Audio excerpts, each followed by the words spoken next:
बुरे के लिए तैयार रही है, बहुत बुरा आने वाला है।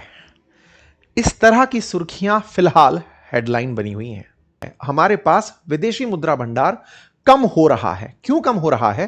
पहले भी तो हम लोग तेल मंगाते थे, अब क्या हो गया है? पहले जब हम तेल मंगाते थे तो $60 प्रति बैरल के हिसाब से हमें तेल मिलता था।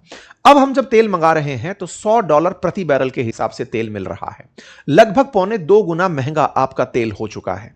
ऐसे में इंपोर्ट में आपके अकाउंट में रखा पैसा ज्यादा जा रहा है। फिर सवाल बनता है, हम तो अपने शहर में रुपया खर्च करते हैं, तो गोल्ड खरीदने से हमें क्यों रोका जा रहा है? हम तो डॉलर खर्च नहीं करते। जवाब है, आप डॉलर नहीं खर्च करते, लेकिन जो रुपया आप सर्राफा बाजार में देते हैं वो गोल्ड असल में भारत में पैदा नहीं होता, वो विदेशों से खरीदा जाता है। और जब विदेशों से सोना खरीदा जाता है तो उसका पेमेंट डॉलर में करना पड़ता है, यानी कि आपके यहां से डॉलर बाहर भेजा जाता है। आप रुपये में परचेज पेमेंट कर रहे हैं, आरबीआई उस रुपये को डॉलर में बदलती है और डॉलर से फिर आपके लिए खरीदारी करवाती है। इसका मतलब अगर आप सोना खरीदते हैं तो सोने में भी आपका डॉलर बाहर जाता है। सवाल है, पहले भी तो खरीदते थे, अब क्या हो गया? अब डॉलर के भंडार पर संकट आ रहा है। तीसरा पॉइंट, विदेश यात्रा में क्या दिक्कत है? पहले भी करने जाते थे, हम तो उस देश की करेंसी यूज करते हैं। बिल्कुल सही कह रहे हैं, लेकिन जिस भी देश की आप करेंसी यूज करते हैं वो असल में डॉलर में कन्वर्ट होती है। यही है असल में डॉलर डोमिनेंस। डॉलर का कम होना, जैसे आप में से बहुत से लोगों के दिमाग में एक विचार आता होगा कि अमेरिका के सामने हम कुछ करते क्यों नहीं? क्योंकि उसका सिक्का चलता है, उसका ही तो डॉलर है जिसका आपके देश में कमी होना अर्थव्यवस्था में इतनी रुकावटें लेकर आता है। सवाल है, हम लोग फर्टिलाइजर से क्यों रुकें? किसानों को क्यों रोका जाए? बहुत बड़ा सवाल है, लेकिन बड़ा सवाल का जवाब है, भारत की फर्टिलाइजर आवश्यकताएं दिन पर दिन बढ़ती जा रही हैं और उनमें से मैक्सिमम फर्टिलाइजर का इंपोर्ट हम खाड़ी देशों से करते थे। खाड़ी देशों से होने वाला फर्टिलाइजर इंपोर्ट इन दिनों बाधित है। इसके चलते हमारे यहां पर महंगे रूप में फर्टिलाइजर खरीदा जा रहा है। फिर सवाल, हम अपने आयात और इंपोर्ट के चलते इतनी दिक्कतें क्यों खड़ी कर रहे हैं? क्योंकि खाड़ी देशों में होने वाला एक्सपोर्ट भी बाधित है। हमारे यहां से एक्सपोर्ट नहीं हो पा रहा, तो डॉलर जो कमाने के रास्ते थे वो भी अटके पड़े हैं। ऐसी स्थिति में देश में विदेशी मुद्रा भंडार बरकरार रहे, इसलिए आप लोगों को यह कहा गया है कि आप अपनी आवश्यकताओं में जहां जहां आपको लगे कि यह पैसा फाइनली डॉलर के रूप में बाहर जाएगा, उसे कंट्रोल करें। लेकिन विपक्ष ने इस पर अपनी प्रतिक्रिया दी। प्रतिक्रिया में सबसे पहली प्रतिक्रिया यही थी कि प्रधानमंत्री की जो ये 7 अपील हैं, असल में उनके इकोनॉमिक फेलियर की रीपैकेजिंग है। वो फेल हो रहे हैं अर्थशास्त्र में, लेकिन उसको वो इस तरह से रीपैकेज कर रहे हैं। मल्लिकार्जुन खड़गे जी हों, राहुल गांधी जी हों, अरविंद केजरीवाल जी हों, सबने सरकार पर प्रतिक्रिया देते हुए एक तरह के इसे फेलियर के रूप में करार दिया। किसान नेता राकेश टिकैत के द्वारा इसमें लॉकडाउन जैसी वापस से परिस्थितियां पैदा करने की बात कही गई। वहीं शरद पवार जी के द्वारा ऑल पार्टी मीटिंग बुलाने की आह्वान किया गया कि आप सरकार हैं, सरकार आप सबको बुलाइए और अपनी बात कन्वे करिए। इस तरह की अपोजिशन के द्वारा प्रतिक्रिया रही। वहीं ज्वेलर एसोसिएशन ने कहा कि अगर हम सोना नहीं बेचेंगे तो हमारे सिस्टम पर गहरा असर पड़ जाएगा। इसी बीच में कई रूमर्स उड़ने लगे। सबसे पहला रूमर था कि क्या देश में लॉकडाउन आ रहा है, यानी कि आज सरकार बोल रही है कि कम घर से बाहर मत निकलिए, यानी वर्क फ्रॉम होम करिए, घर में गाड़ियों को पूलिंग में यूज करिए, पेट्रोल डीजल कम भराइए। तो क्या आने वाले समय में यह नहीं कह दिया जाएगा घर ही रहिए? तो क्या लॉकडाउन जैसी सिचुएशन आ रही है? क्या भारत ने वाकई में रूस से एलएनजी खरीदना रोक दिया है? इस पर सरकार का जवाब आया। सरकार का जवाब था, भारत रूस से पहले ही एलएनजी नहीं खरीदता था, तो यह रूमर का एग्जिस्टेंस नहीं होना चाहिए। असल में रॉयटर्स ने एक्सक्लूसिव करके खबर चला दी थी कि इंडिया ने रूस से एलएनजी लेने से इनकार कर दिया है।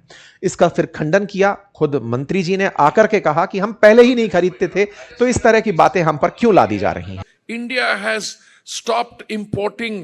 India refused to import an LNG consignment from the Russian Federation. We've never imported LNG from Russia. Or that this is happening because there's a major lockdown coming. Please, let me just set some basic, this false narratives which are put out by vested interests. I'm sorry I'm being so harsh. यहां पर मंत्री जी के द्वारा कई बातें कही गई, जिनमें से लॉकडाउन पर भी सवाल पूछा गया, तो उन्होंने जवाब दिया कि यह पूरी तरह झूठ है और अफवाह है, ऐसा कुछ नहीं हो रहा है।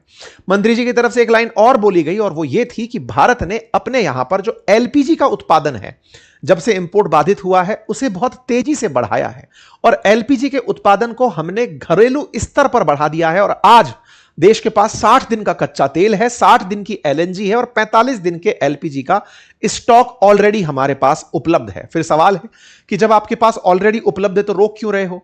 उपलब्ध है लेकिन अभी भी इंपोर्ट बाधित है।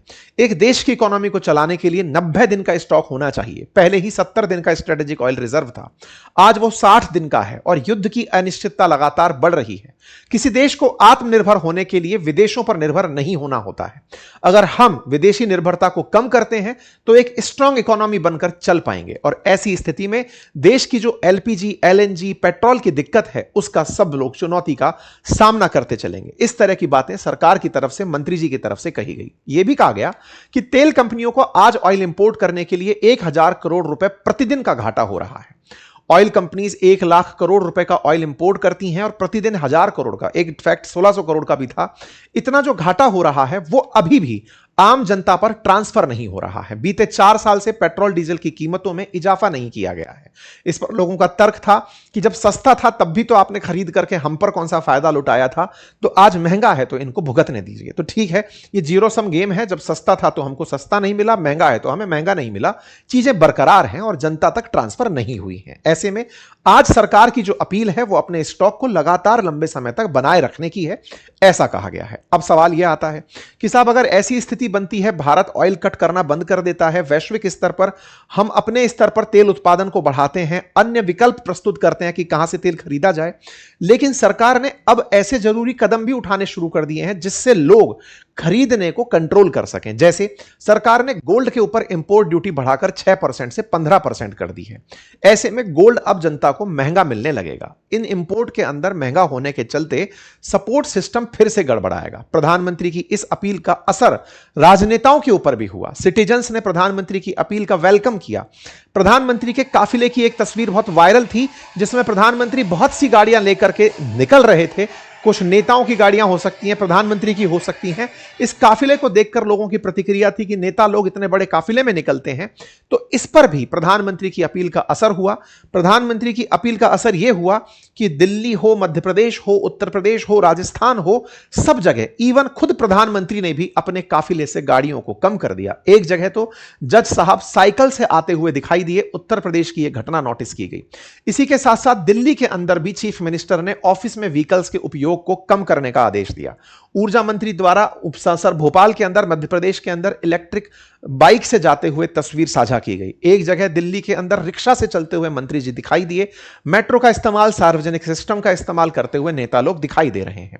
यह फिलहाल चाहे सिंबॉलिक ही हो, लेकिन यह दर्शाने का प्रयास है कि अगर अपील है तो इसे नेतृत्व और सरकार लोग मानने को तैयार हैं। प्रधानमंत्री के आह्वान के बाद राजस्थान के सीएम ने भी अपने काफिले से व्हीकल्स की संख्या में कटौती की है। मुख्यमंत्री मध्य प्रदेश, उन्होंने भी अपने काफिले से व्हीकल्स की संख्या में कटौती की है। उत्तर प्रदेश के अंदर भी सेम, बिहार के अंदर भी सेम, इसी प्रकार से काफिलों के अंदर संख्या के अंदर कटौती देखी गई है। सबसे इंटरेस्टिंग जो तस्वीर रही वो प्रधानमंत्री के काफिले की रही, जिसकी कई जगह तरह तरह की प्रतिक्रियाएं हैं। प्रधानमंत्री के काफिले में केवल 2 गाड़ियां दिखाई दी। तरह तरह की प्रतिक्रियाओं में सबसे बड़ी प्रतिक्रिया कि सुरक्षा का क्या होगा जब देश के अंदर कोई भी राजनेता अपनी सुरक्षा कॉम्प्रोमाइज करके इस तरह से चलने लगे। विशेष रूप से प्रधानमंत्री जो ना जाने कितने देशों की आंखों में चुभते होंगे, ना जाने कितने लोगों की आंखों में चुभते होंगे, अगर वो सुरक्षा कॉम्प्रोमाइज करके चल रहे हैं तो देश के लिए यह सही नहीं है। एक और सवाल खड़ा हुआ कि देश में यह कारकेड सिस्टम जो काफिला चलता है, यह दिखावे के लिए नहीं, सुरक्षा के लिए भी जरूरी होता है। सुरक्षा इसलिए, और यही कारण है कि अपोजिशन लीडर को भी सुरक्षा दी जाती है, जो पूर्व नेता हैं उनको भी सुरक्षा दी जाती है, क्योंकि अगर उन्हें कुछ होगा तो देश में अस्थिरता पैदा हो सकती है। अगर प्रधानमंत्री सुरक्षा से इस तरह से कॉम्प्रोमाइज करेंगे तो यह कितना चुनौतीपूर्ण होगा, यह सवाल पूछा जा रहा है। खुद गृह मंत्री अमित शाह जी ने भी अपने काफिले के अंदर संख्या की कटौती करते हुए 3 गाड़ियों का काफिला लेते हुए तस्वीर डाली। इस तरह की जो प्रयास हैं ये सराहनीय है, लेकिन किस कीमत पर यह सवाल हमेशा बना रहेगा। वहीं कॉर्पोरेट ने भी अपनी तरफ से इस बात का समर्थन किया है कि वो वर्क फ्रॉम होम जहां तक संभव है वो करेंगे, कारपूलिंग को बढ़ावा देंगे। सेक्टर वाइज सरकार के इस प्रयास का समर्थन हो रहा है। तो सारी बातों का सार केवल इतना कि यह सारा प्रयास विदेशी मुद्रा भंडार को बचाने का है। पैनिक करने की इसमें कोई आवश्यकता फिलहाल तो नजर नहीं आ रही है। सरकार के जो प्रयास हैं, अगर आपको लगता है कि आप उसमें कंट्रीब्यूट कर सकते हैं तो एक सच्चे देशवासी के रूप में कंट्रीब्यूट करिए। देश के पास जहां तक बात हो भंडार की, तो पर्याप्त हमारे पास भंडार उपलब्ध है, जैसा मंत्री जी ने उपलब्ध जानकारी में कहा है। क्या पेट्रोल डीजल के दाम बढ़ने के संकेत हैं? तो फिलहाल ऐसी कोई भी न्यूज नहीं चल रही है।